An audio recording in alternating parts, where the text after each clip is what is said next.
Hello and welcome back to the Leinster Listen. I'm your host Mick Lennon and this is episode 17, the review of Leinster versus Bayonne in the final round of the group stages of the European Champions Cup. This episode's content will be the overall opinion of the game, some analysis of the game events, the European Champions Cup round of 16, and then a discussion section on our path to the European Champions Cup final. Alright, so you might have noticed this episode's a little bit it was delayed, but it was purposefully delayed until today.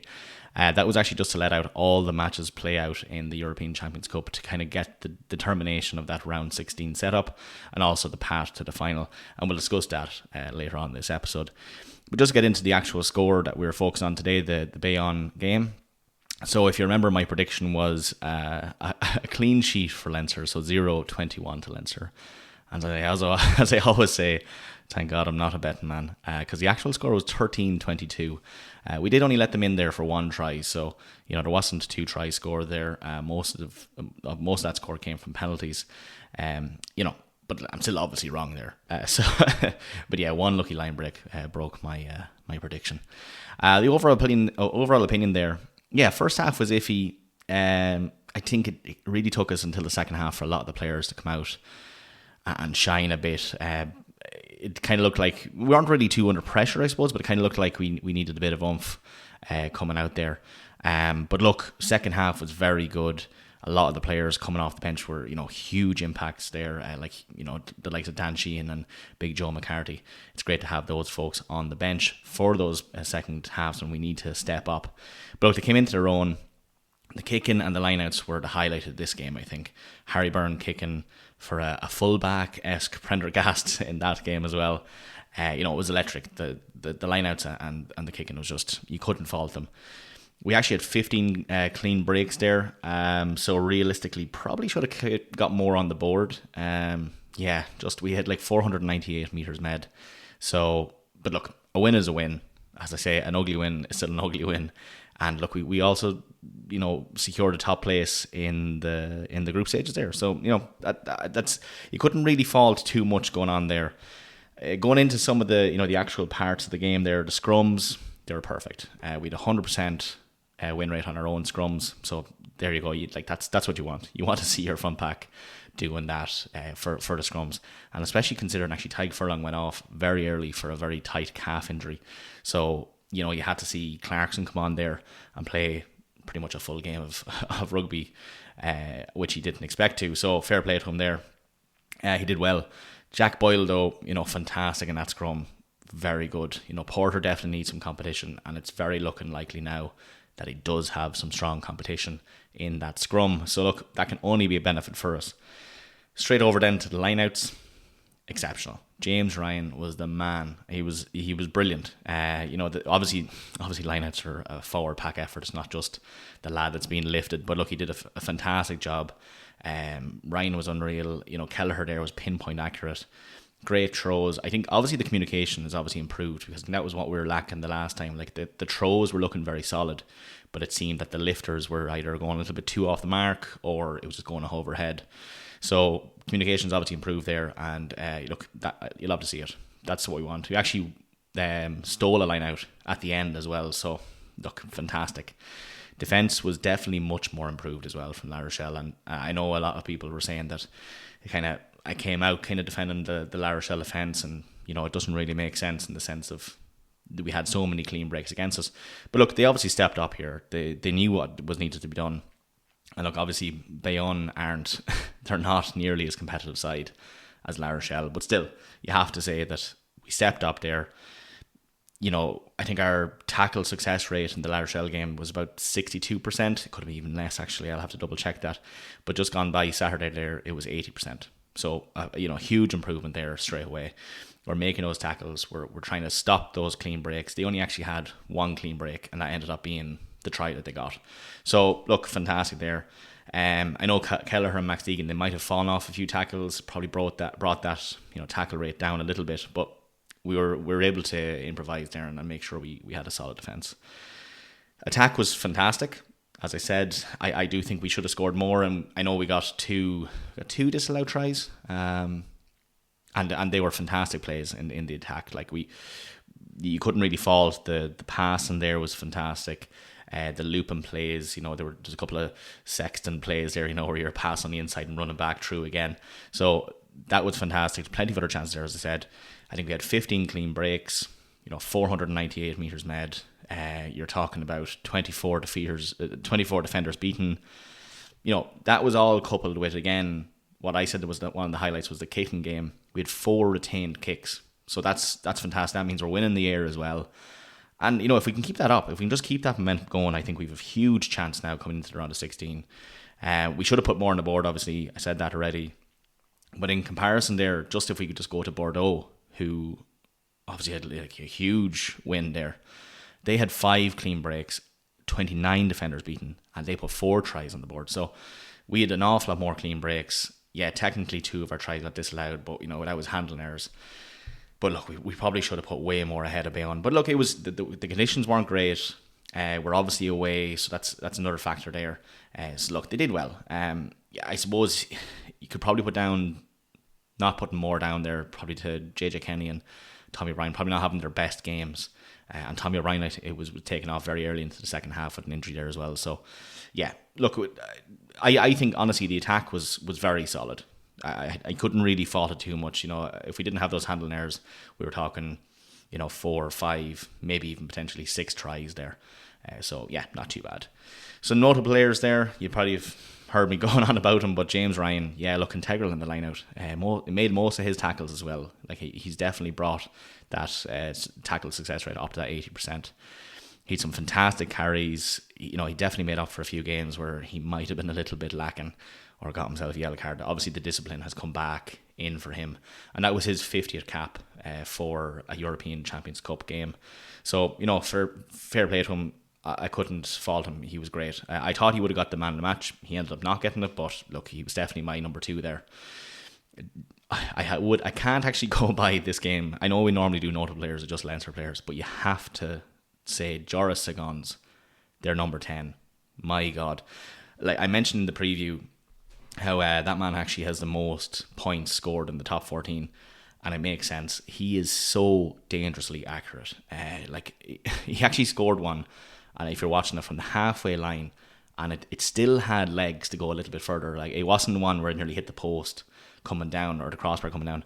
It was pinpoint accurate and had the legs to go the whole way. It was unreal. I don't know how he hasn't been played more internationally. I had to look it up to see how many caps he actually has. He only has 2 caps. Like that is immense. He's fantastic. We'll have to watch out for him. He might even be played coming up in this Six Nations. I'd be surprised if he wasn't named in at least the lineup on the bench or something. Fantastic. Obviously there we have to commend Harry Byrne as well. Played very well. Kicking was solid. I actually can't see him not starting against France. I think he is definitely after taking the 10 position, especially after the Munster defeat there, just gone by. A couple of bad decisions, bad kicks. I think Harry has it. He has it all. He's able to do good carries. He's able to tackle properly. He has the pace. I can't see him not being on that panel for the French game. He's electric, and I think I can't remember exactly which pundit it was on the Premier Sport, but they also second that as well. Well, I suppose I'm seconding it. I'm not as famous as them. No, actually, I said it first, and they've obviously plagiarised me. But look, kicked a lot more than usual there, and he had Bayonne under pressure with all those kicks. A few of the kicks went astray. All right, fair enough, but you have to take these chances. I think we need to be more dynamic in our attack, and he definitely brought that on Saturday. So fair play to him. The kick over the top there to Prendergast as well. That was amazing. That was a vision that you needed to do, and you need to have those kind of sporadic gameplay moments to put the other team under pressure. Because if you're just going through phase by phase by phase and ruck, you might slip up there with some handling errors. So that little kick there, it was a proper South African style play. I love to see it. And then last but not least, Caelan Doris. He's an all-rounder. He did his job. That's why he's paid for. Nothing out of the ordinary, nothing too dramatic. Just did his job. That's what you want. If all of our players in their respective positions could go out there, do their job to the T, and go home again, we'd be an electric fucking team. Yeah, look, he's great. He was also the captain there, and he was doing really good on-field decisions. So, yeah, fantastic. On to the referee then, Luke Pearce. Yeah, I thought he was grand. I don't think there was any really controversial calls. Maybe he could have went and looked at the TMO telly for when that potential knock-on came about. The TMO said it was knock-on for the what was it? The Jimmy O'Brien. Yeah, the Jimmy O'Brien try. He's like, oh no, I seen that knock on. I don't need to check it. Yeah, grand. But if he'd seen it, he probably would have called it himself. But anyway, look, yeah, not too bad. He let the game flow as well. Much better than previous meetings we've had with him. I suppose if I was doing a line there for the overall opinion, yeah, we probably should have, as I said, capitalised more. We definitely had a lot of attack play there. We had, you've heard the stats there. We definitely should have put at least 6 tries away. But our set pieces were solid. That's what you want. Your scrums were good. You know, the line-outs obviously were fantastic. Our attack was faster. It was way more dynamic. And most importantly, our defence was solid. So, yeah, it wasn't one of those on the edge of your seat games. I think we probably were in control for the last 20 minutes. I always felt like we were going to win it. I didn't have that kind of panic, you know, in the back of my neck, being like, oh, God, we're not going to get this. But no, I thought we were in control. And, yeah, it was a good game. I actually enjoyed it. All right, so the match events, and as I said before, I'm just going to go quickly through these, just with a little bit of a chat about each one, but not really dive too much into it.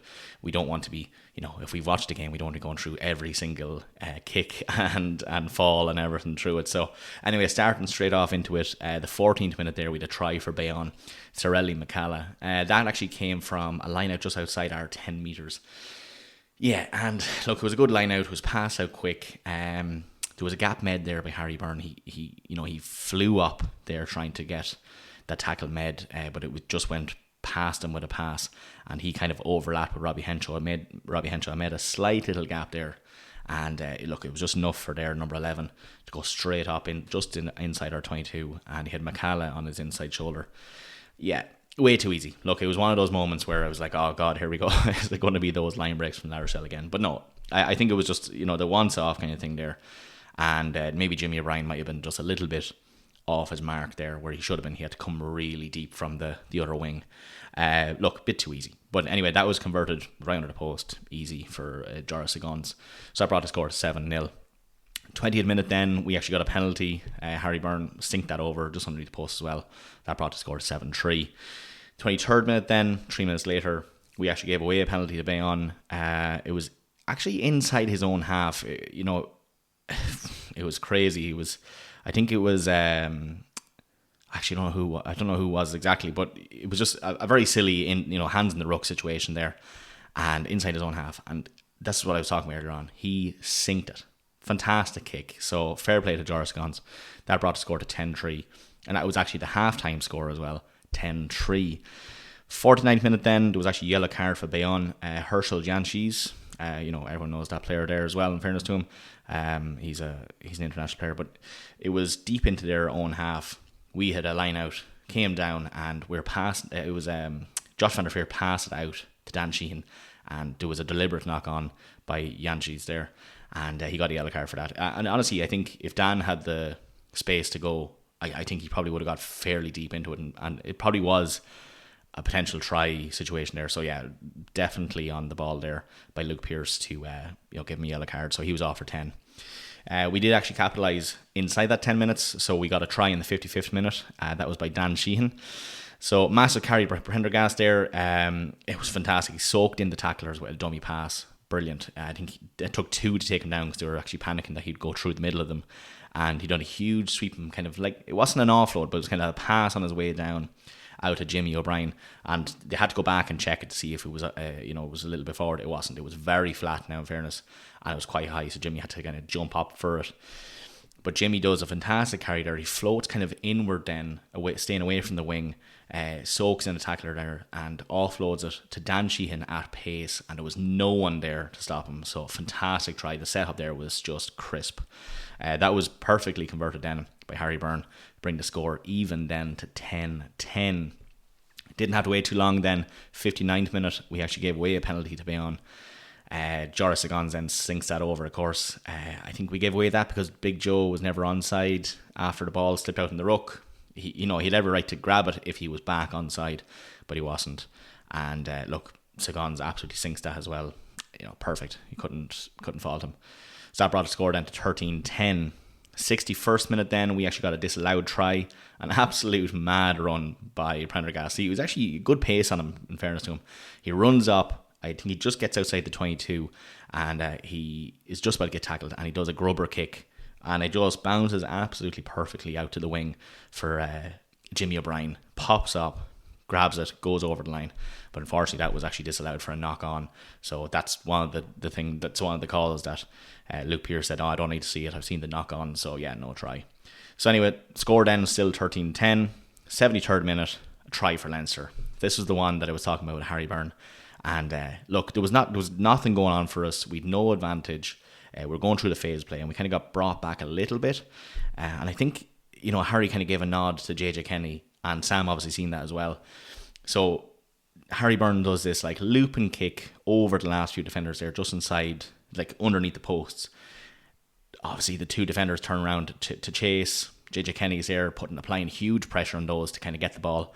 It bounces over all of their heads, and Sam Prendergast is there in the midst of it, and he's real tall man, as just puts his arms up, grabs it, and just slides down right underneath the post. Perfect try. Very sporadic. It's what you want to see.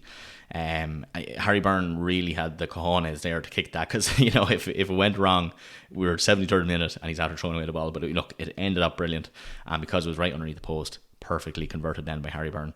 That brought the score to 13-17. So that's actually the first time we were ahead in this game. 79th minute then, right on the cusp of this game finishing, we actually got a huge kick for us, and it was kicked down into their just outside their, just I'd say about 7 meters away from the try line. It was their line out. We contested it, lifted up, I think James Ryan and the back lock as well, but they overcooked it completely. Like, it went right over the line out.